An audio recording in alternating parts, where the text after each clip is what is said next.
حسنا وقنا، مختصر دعا ہے نا، الفاظ مختصر ہے مگر یہ جامع دعا ہے.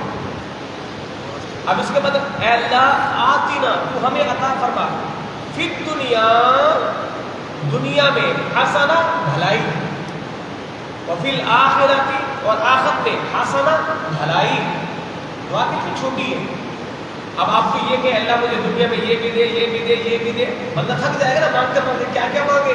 صحت بھی دے، عافیت بھی دے، رزق بھی دے، یہ بھی دے، یہ بھی دے. جب آپ نے یہ کہنا ہے اللہ تو مجھے دنیا میں بھلائی دے، اس میں دنیا کی ہر نعمت آ گئی. اب بندہ دعا کہ اللہ مجھے عذاب قبر سے بچا، عذاب نار سے بچا، حشر کی سختیوں سے بچا، پل صراط کی سختی سے بچا، جہنم سے بچا. لمبی چوڑی دعا ہے نا. مگر جب آپ نے یہ کہا نا وفی الآخرۃ حسنہ، اے اللہ تو مجھے آخرت کی بھلائی عطا فرما، تو اس میں ساری بھلائیاں آ گئی ہیں. وقنا عذاب النار، اے اللہ تو ہمیں آگ کے عذاب سے بھی بچا. اے اللہ تو ہمیں آگ کے عذاب سے بھی بچا. تو اگر یہ آپ دعا عربی بھی مانگ لیں تو سبحان اللہ، ورنہ آپ اردو میں بھی مانگ سکتے. اے اللہ تو مجھے دنیا کی بھلائی عطا فرما، آخرت کی بھلائی عطا فرما، اور ہمیں آگ کے عذاب سے بچا. اللہ تو ہر بندے کی ہر زبان کو جانتا ہے، وہ تو بے زبانوں کی بھی فریاد کو سنتا ہے. ہم تو زبان والے ہیں. تو اللہ تبارک و تعالی سے جو بندہ جس انداز میں، جس زبان میں، جس لہجے میں جیسے پکارے، اللہ سننے والا ہے. حضرت ابن مسعود سے مروی ہے کہ آپ علیہ السلام یہ دعا کیا کرتے تھے. اب دیکھیں سرکار مدینہ بھی دعائیں مانگا کرتے تھے. پھر سرکار تو پھر سرکار معصومین، سید المعصومین، امام المعصومین، امام الانبیاء، سید الانبیاء، وہ دعائیں مانگ رہے، وہ دعائیں مانگ رہے. تو حضور کیا دعا مانگا کرتے تھے؟ اللہم انی اسألک الہدی، اے اللہ میں تجھ سے ہدایت کا سوال کرتا ہوں، والتقی، اور میں تجھ سے تقوی کے سوال کرتا ہوں، مجھے تو تقوی عطا فرما، والعفاف، اور تجھ سے میں پروردگار عفاف، میں تجھ سے پاک دامنی کا سوال کرتا ہوں، والغنا، اور تجھ سے غنا کا سوال کرتا ہوں. سرکار ساری امت کو ہدایت بانٹنے والے ہیں، امت کو ہدایت اللہ کی توفیق سے دینے والے ہیں، مگر حضور خود بھی اللہ سے کیا مانگ رہے ہیں؟ بولو، ہدایت. اے اللہ میں تجھ سے ہدایت کا سوال کرتا ہوں، مجھے ہدایت عطا فرما. اے اللہ تو مجھے تقوی عطا فرما. اے اللہ تو مجھے پاک دامنی عطا فرما. اے اللہ تو مجھے غنا کی دولت عطا فرما. اگلی حدیث، آپ علیہ الصلوۃ والسلام کی بارگاہ میں جب کوئی شخص مسلمان ہوتا نا نیا نیا، تو حضور سب سے پہلے کیا کام کرتے؟ اس کو نماز سکھاتے. جو بھی شخص آتا حضور کے ہاتھ میں کلمہ پڑھتا تو حضور اس کو کیا کرتے؟ بولو، نماز سکھاتے. یعنی نماز کی اہمیت کا اندازہ لگائیں کہ جس بندے نے ابھی کلمہ پڑھا اس کو فوراً نماز سکھائی گئی. قرآن نہیں، روزے کے حکام، زکوٰۃ کے حکام، حج کے حکام نہیں، پہلی چیز کیا ہے؟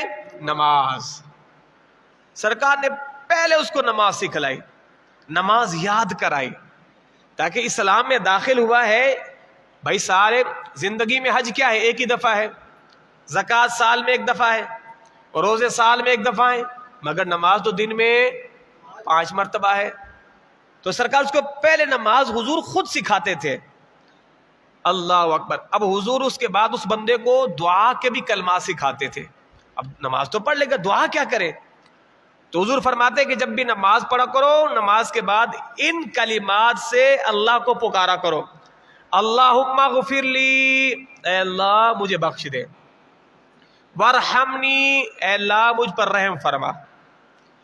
واہدنی، اے اللہ مجھے ہدایت عطا فرما. وعافنی، اے اللہ تو مجھے صحت عطا فرما. وارزقنی، اے اللہ تو مجھے رزق عطا فرما. مختصر دعا ہے نا، کوئی لمبی چوڑی دعا نہیں ہے.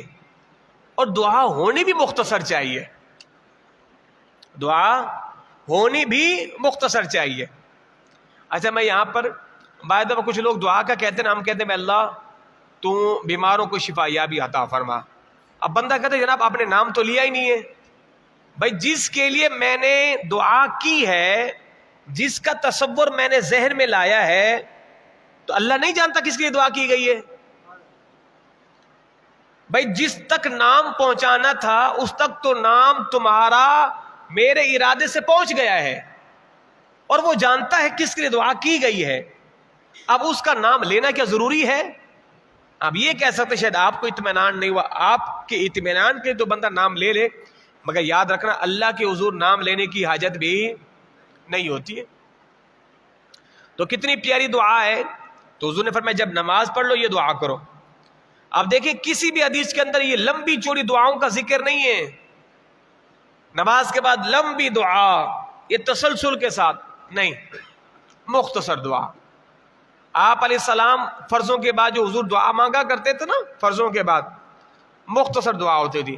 اللہم انت السلام ومنک السلام تبارکت یا ذا الجلال والاکرام, بس یہ دعا ہوتی تھی. چلو بھائی سنتیں, اتنی مختصر دعا. اللہم انت السلام ومنک السلام تبارکت وتعالیت یا ذا الجلال والاکرام, بس دعا ہو گئی. سنتیں پڑھی, اتنی مختصر دعا ہوتی تھی آپ علیہ السلام کی. تو یہ لمبی دعائیں نہیں. ہاں لمبی دعائیں آپ خود سے مانگیں. اب لمبی دعائیں کیا کریں؟ دعائیں اول ہو دعائیں ثانی ہو, مختصر دعا ہونی چاہیے تاکہ لوگ اپنے معاملات ہیں تو لمبی لمبی دعائیں جو ہے وہ آپ خود کر سکتے ہیں. اس لیے کہ اگر امام نے لمبی دعائیں کر دی تو ممکن ہے کسی نمازی کا کوئی کام ہو, کسی کی مسائل ہو, کسی کی کوئی پریشانی ہو, وہ لمبی دعا میں بیٹھ کے پھنس گیا بیچارہ. اللہ اکبر. اگلی حدیث طیبہ, ایک سے حضور کی بارگاہ میں حاضر ہوا, یا رسول اللہ میں اپنے رب سے سوال کیسے کروں اور کیا کہوں؟ تو حضور نے فرمایا کہ یہ کہا کرو اللہم اغفر لی, یہی کلمات دوبارہ اس کو بھی بتلائے, اللہم اغفر لی وارحمنی وعافنی وارزقنی. اور پھر حضور نے آخر میں یہ فرمایا اگر تو نے اپنی دعا میں ان چیزوں کو جمع کر لیا, 4 چیزوں کو, اے اللہ مجھے بخش دے, اے اللہ مجھ پر رحم فرما, اے اللہ مجھے عافیت دے, اے اللہ مجھے رزق دے, اگر تم نے دعا میں ان 4 چیزوں کو جمع کر لیا گویا کہ تم نے دنیا اور آخرت کو جمع کر لیا ہے. دنیا اور آخرت کو تم نے کیا کر لیا ہے؟ جمع کر لیا. یہ 4 لفظ مانگو دعا میں, دنیا بھی آ گئی بیچ میں اور آخرت بھی آ گئی. جناب عبداللہ بن عمر بن عاص سے مروی ہے, حضور دعا مانگا کرتے اللہم مصرف القلوب, اے میرے مالک تو دلوں کو پھیرنے والا ہے, صرف قلوبنا علی طاعتک, اے اللہ ہمارے دلوں کو اپنی اطاعت پر پھیر دے. یا مقلب القلوب, اے دلوں کو پھیرنے والے, اے دلوں کو پلٹنے والے, ثبت قلبی علی دینک, تو ایسا کر ہمارے دلوں کو اپنے دین کی طرف پھیر دے, اپنی عبادت میں پھیر دے, اپنی اطاعت میں پھیر دے. تو دلوں کو پھیرنے والا کون ہے؟ اللہ. دلوں کو پھیرنے والا کون ہے؟ اللہ. حدیث پاک کا مفہوم ہے بندے کا دل نا اللہ کی 2 انگلیوں کے درمیان ہے. اللہ جیسے چاہتا ہے بندے کے دل کو کیا کر دیتا ہے, کبھی بندے کے اوپر خوشی آ جاتی ہے, کبھی غم آ جاتا ہے. تو یہ کیفیت اللہ تبارک و تعالیٰ کی قدرت ہے. تو ہمارا دل اللہ کی دست قدرت میں وہ جس طرح چاہتے ہیں ہمارے دلوں کو پھیر دیتا ہے. تو ہم تو کہیں گے مالک تو ہمارے دلوں کو اپنی اطاعت پر پھیر دے. اللہ اکبر کبیرہ.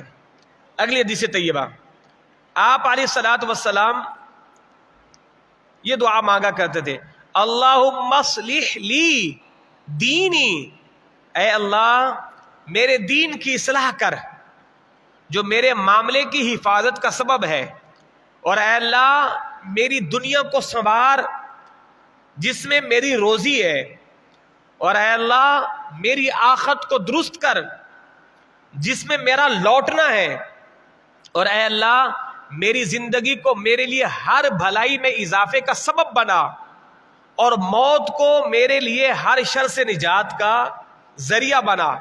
تو آپ علیہ السلام یہ دعا مانگا کرتے تھے. اگلی حدیث طیبہ جناب مولا کے ناز سے مروی ہے, حضور یہ دعا مانگا کرتے تھے اللہم اہدنی وسددنی. کتنی پیاری دعا ہے, آسان دعا ہے. اے اللہ مجھے ہدایت دے اور مجھے درست فرما, اے اللہ مجھے ہدایت دے اور مجھے درست فرما. درست تو مجھے ٹھیک کر. یہ تو سرکار دعا مانگ رہے ہیں. حضور ہدایت یافتہ بھی ہیں, حضور ٹھیک بھی ہیں, مگر سرکار یہ جملے اپنی امت کو تعلیم کے لیے بولو ارشاد فرما رہے ہیں. اگلی حدیث طیبہ, حضور صلی اللہ علیہ وسلم نے دعا کی, اے اللہ اللہم انی اعوذ بک من العجز, اے اللہ میں تجھ سے پناہ مانگتا ہوں عاجزی سے, والکسلی سستی سے, والجبنی بزدلی سے, والحرمی بڑھاپے سے. حضور نے بڑھاپے سے بھی پناہ مانگی ہے, بڑھاپے سے بھی, وہ بڑھاپا کہ جو بندے کے لیے اذیت کا سبب بنے, اس بڑھاپے سے حضور نے کیا مانگی ہے؟ پناہ. اے اللہ ایسا بڑھاپا آئے میں اسے کیا کرتا ہوں؟ پناہ مانگتا ہوں. تو گویا کہ بندہ یہ دعا کر سکتا ہے, اے اللہ میں زندگی کے اس موڑ پر پہنچوں, میں اس بڑھاپے میں پہنچوں کہ میں لاچار ہو جاؤں, میرے لیے زندگی گزارنا محال ہو جائے, اس سے پہلے مجھے اپنی بارگاہ میں بلا لے. تو بڑھاپے سے بھی پناہ مانگی ہے سرکار نے. والبخلی بخل سے, وَأَعُوذُ بِكَ مِنْ عَذَابِ الْقَبْرِ عذاب قبر سے, وَأَعُوذُ بِكَ مِنْ فِتْنَةِ الْمَحْيَا وَالْمَمَاتِ زندگی اور موت کے فتنے سے بھی سرکار نے کیا مانگی ہے؟ پناہ مانگی ہے. اور اگلی حدیث طیبہ آخری, جناب صدیق اکبر نے حضور سے عرض کی, یا رسول اللہ مجھے کوئی دعا سکھائیں کہ جو اپنی نماز میں کیا کروں. اچھا یہ نماز کے اندر کی دعا ہے, نماز کے اندر کی.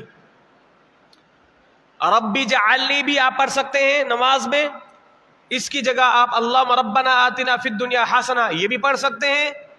اس کے علاوہ کوئی بھی دعا کہ جو حضور سے ثابت ہو آپ ربی جعلنی کی جگہ اس کو بھی پڑھ سکتے ہیں, یا آپ ربی جعلنی بھی پڑھ سکتے ہیں, اس کے علاوہ ان دعاؤں کو بھی پڑھ سکتے ہیں. کون شخص؟ جو شخص اکیلا نماز پڑھ رہا ہے, امام نہیں. اگر امام نے التحیات میں یہ لمبی دعائیں پڑھنا شروع کر دی تو عوام پریشان کہ آج التحیات اتنا لمبا کیوں ہو گیا ہے.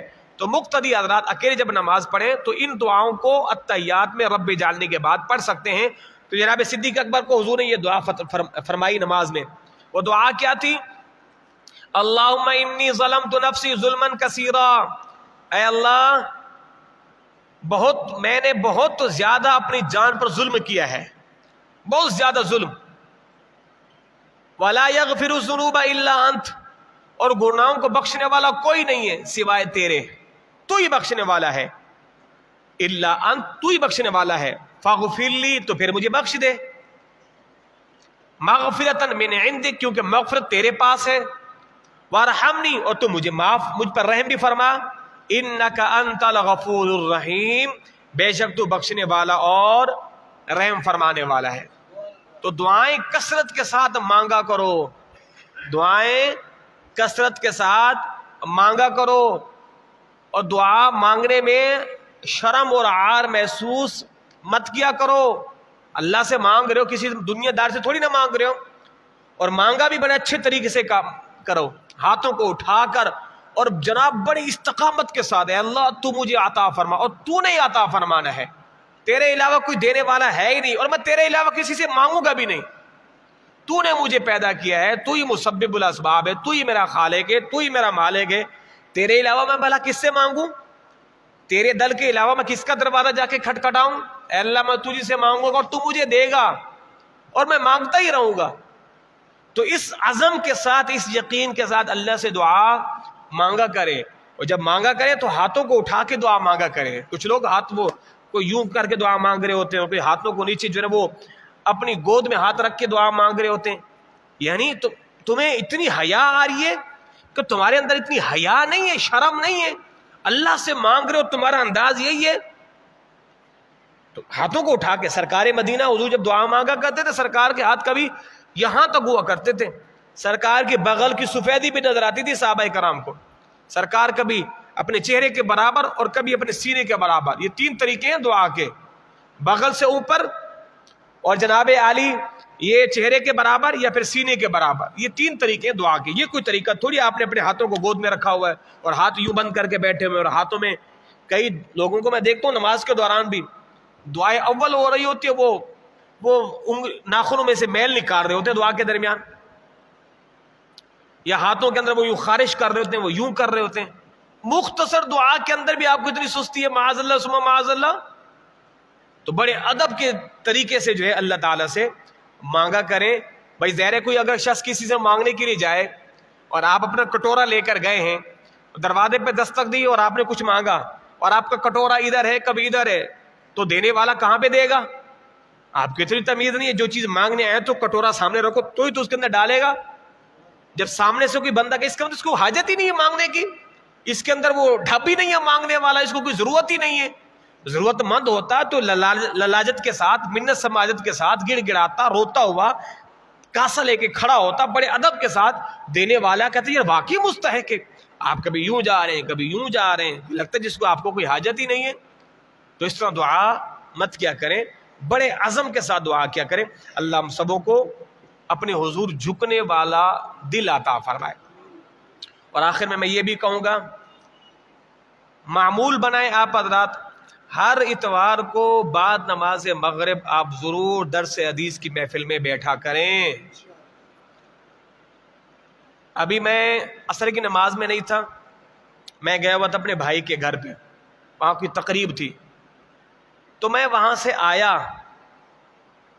حالانکہ مجھے وہاں بیٹھنا تھا.